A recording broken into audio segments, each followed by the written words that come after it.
Assalamualaikum warahmatullahi wabarakatuh. Baik, sebelumnya perkenalkan nama saya Nurholis dengan NPM 22411021. Saya dari kelas manajemen 22A. Pada kesempatan kali ini saya akan presentasi dengan berjudul tema analisis struktur modal. Dan jangan sampai di skip karena banyak banget manfaatnya buat kita semua. Pengertian struktur modal. Struktur modal hanya menyangkut pembelanjaan jangka panjang saja dan tidak termasuk pembelanjaan jangka pendek. Sebagai pembiayaan permanen yang terjadi dari hutang jangka panjang, saham preference, dan modal pemegang saham, nilai buku dan modal akumulasi laba ditahan. Bila perusahaan memiliki saham preference, maka saham tersebut akan ditambah pada modal pemegang saham. Capital struktur mix along debit equity, yang dimana struktur modal perusahaan menggambarkan perbandingan antara hutang jangka panjang dan modal sendiri yang digunakan oleh perusahaan. Ada dua macam tipe modal yang Leverage dan Germany 2000, yaitu modal hutang debit kapital dan modal sendiri equity capital, dan tetap dalam kaitan dengan struktur modal. Jenis modal hutang yang diperhitungkan hanya hutang jangka panjang. Komponen struktur modal yang terdiri dari hutang jangka panjang, yaitu jumlah hutang di dalam neraca akan ditunjukkan berdasarnya modal pinjaman yang digunakan dalam operasi perusahaan. Modal pinjaman ini dapat berupa hutang jangka pendek maupun hutang jangka panjang, tetapi pada umumnya pinjaman pada jangka panjang jauh lebih besar dibandingkan dengan hutang jangka pendek. Dan hutang jangka panjang merupakan salah satu dari bentuk pembiayaan jangka panjang yang memiliki jatuh tempo lebih dari tahunan, biasanya 5-20 tahun. Pinjaman hutang jangka panjang dapat berupa pinjaman berjangka yang digunakan untuk membiayai kebutuhan modal permanen, untuk melunasi hutang lainnya, atau dan penerbitan obligasi. Hutang yang melalui penjualan surat-surat obligasi. Dalam surat obligasi ditentukan nilai nominal, bunga per tahun, dan jangka waktu pelunasan obligasi tersebut mengukur besarnya aktifan perusahaan yang dibiayai oleh kreditur atau debit ration. Dilakukan dengan cara membagi total hutang jangka panjang dengan total aset. Dengan semakin tinggi debit ration, semakin besar jumlah modal pinjaman yang digunakan di dalam menghasilkan keuntungan bagi perusahaan.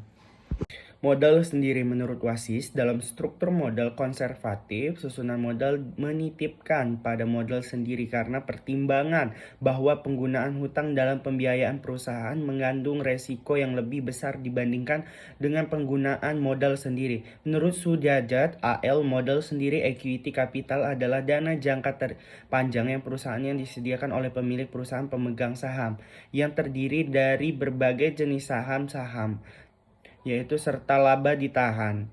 Perdanaan dengan modal sendiri akan menimbulkan opportunity cost keuntungan, namun return yang dihasilkan dari saham tidak hanya dipegang oleh saham dan pihak pertama yang menanggung resiko perusahaan.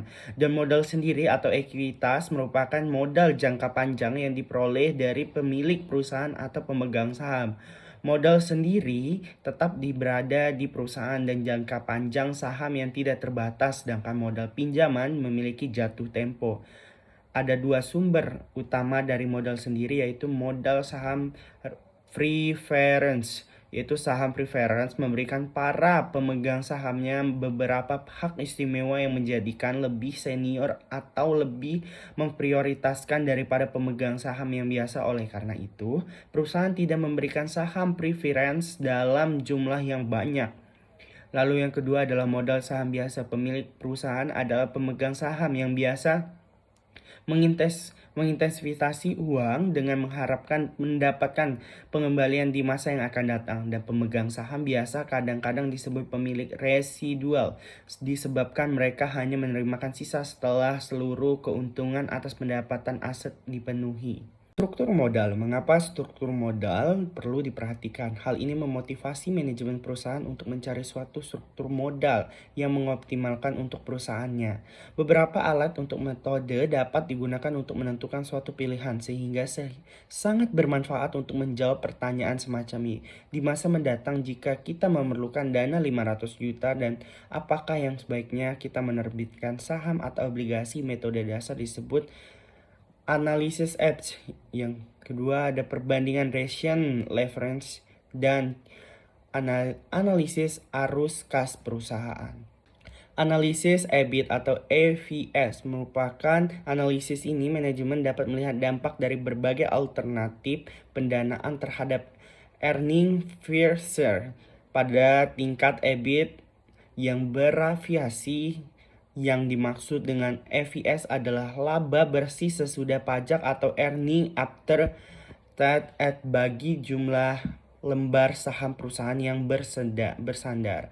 Pada analisis ini, hubungan antara EBIT dan EPS dapat dicari dengan cara menghitung pada berbagai alternatif pendanaan untuk EBIT tertentu. Mengulang langkah pertama yaitu EBIT berbeda dengan hasil kemudian digambarkan dalam grafik. Indifference point memberikan masukan penting bagi manajemen dalam memilih alternatif pembelanjaan. Jika SPN lebih besar daripada indifference point, perusahaan sebaiknya menggunakan hutang. Jika sebaliknya menggunakan saham akan lebih menguntungkan. Perlu dicatat bahwa keputusan bisa salah jika aktual EBIT tidak besar.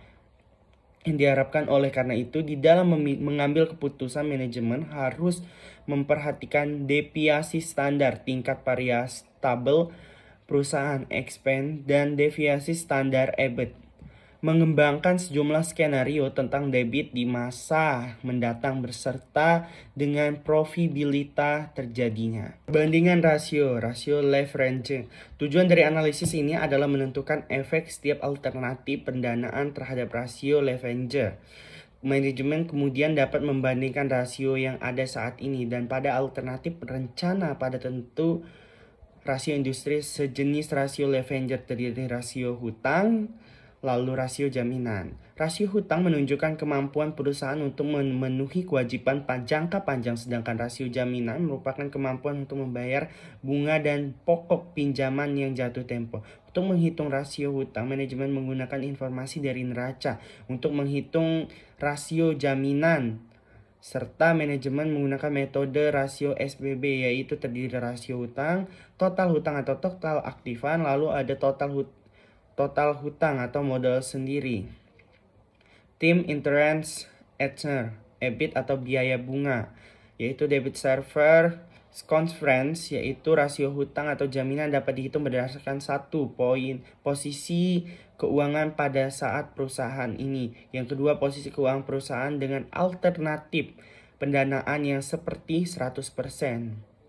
Analisis arus kas perusahaan, yaitu metode menganalisis dampak keputusan struktur modal terhadap arus kas. Metode yang sederhana ini sangat bermanfaat. Metode melibatkan suatu anggar kas, yaitu satu kondisi perekonomian yang berbeda. Yang kedua, struktur modal yang berbeda dengan arus kas.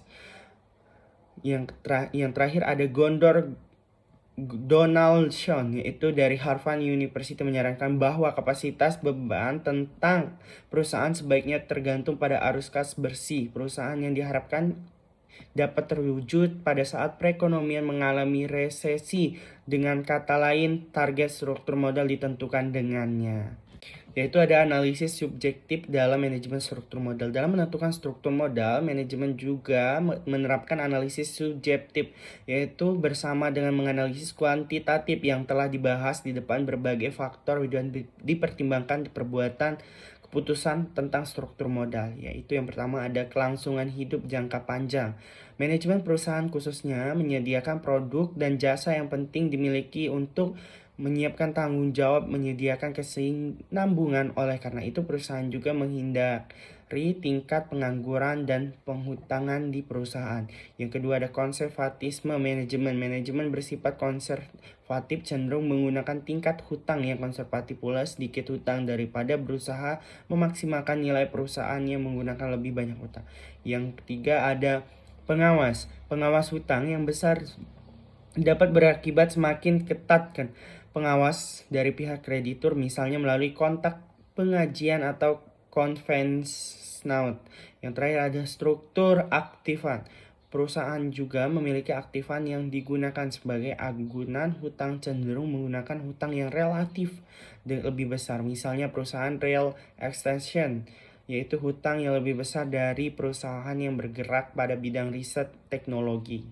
Beberapa catatan tentang kebijakan struktur modal pada pertemuan tahunan Financial Management Action PMA tahun 1989 disimpulkan beberapa hal yang mengenai struktur perusahaan.